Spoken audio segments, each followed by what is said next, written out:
Bank of America, stock ticker BAC, is currently trading at $32.19 per share. It's been a pretty rough year for banks overall. We can see over the past year, they're down 25.42%, and year to date, they are down over 30%. So in this video, we're going to be jumping into my bank valuation model spreadsheet. This is a tool I've been working on building out for a while in order to accurately value banks and financial institutions. And we can see down here, we're going to be looking at a few different valuation methods for banks, as you can see. But let's go ahead and jump over to our stock screener. If you'd like to be able to download this spreadsheet, then you can head over to my Patreon page at the link in the description. This spreadsheet is going to be something I continue to work on updating and building out. But let's go ahead and come up here and we'll plug in the stock ticker for Bank of America and hit enter, and you can see all of this data is going to automatically load in. We can obviously see our 1-year chart. We're down pretty close to our 52-week low. If we come over here, we can see they're paying out about 88 cents per share, which gives them a starting dividend yield of about 2.73%. So that's a decent starting dividend yield.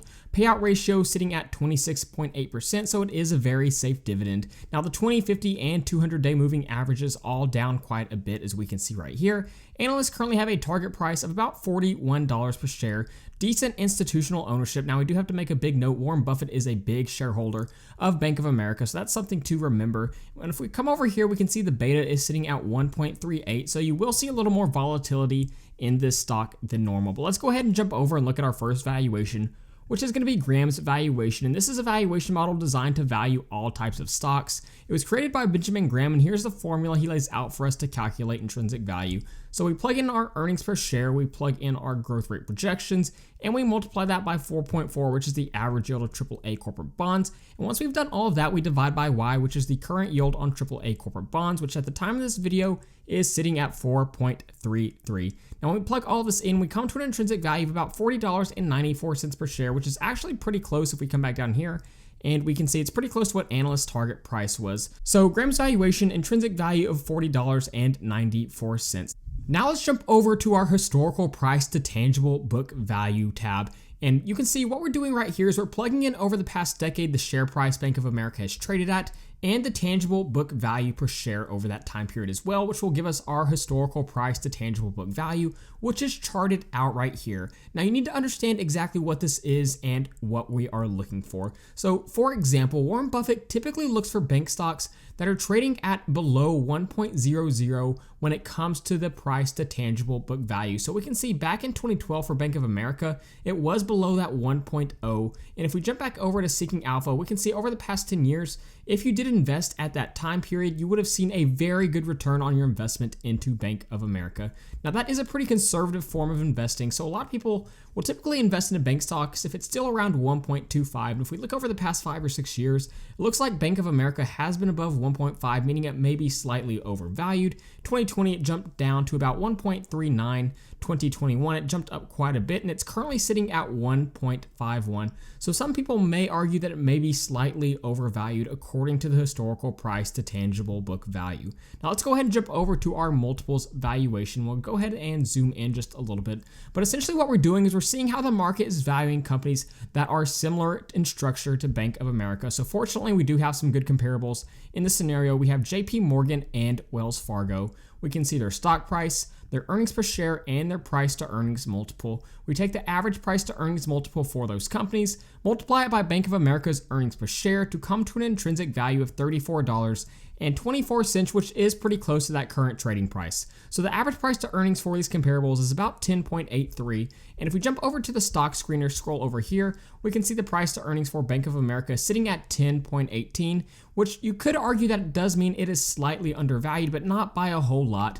Now, when we run a multiples valuation for bank stocks, typically something that I also want to look at is an ROA analysis so that we can see if that price to earnings multiple is justified. And like we just saw, JP Morgan and Wells Fargo had higher price to earnings multiple, but if we look at the ROA, we can see it's also higher than Bank of America. Now, what is ROA? ROA stands for return on assets. It's essentially going to be a measurement of the profitability of those assets.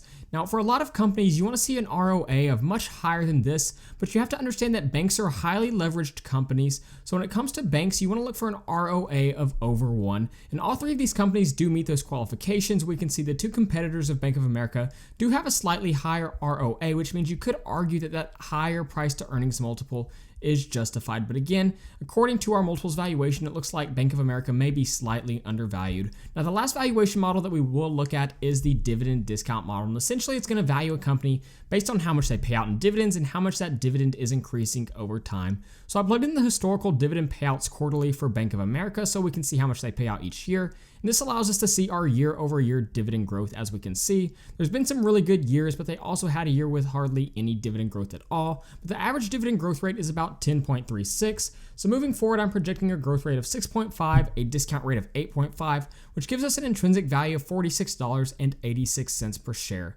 Now, jumping over to the output tab, we have our three valuations right here: grams, multiples, and dividend discount model, but we also have the current price to tangible book value listed. And so while that isn't taken into consideration on this average intrinsic value, I do think it's a very important metric that we should always take note of when valuing a bank or financial institution. But when we value these three together, we come to an intrinsic value of $40.68.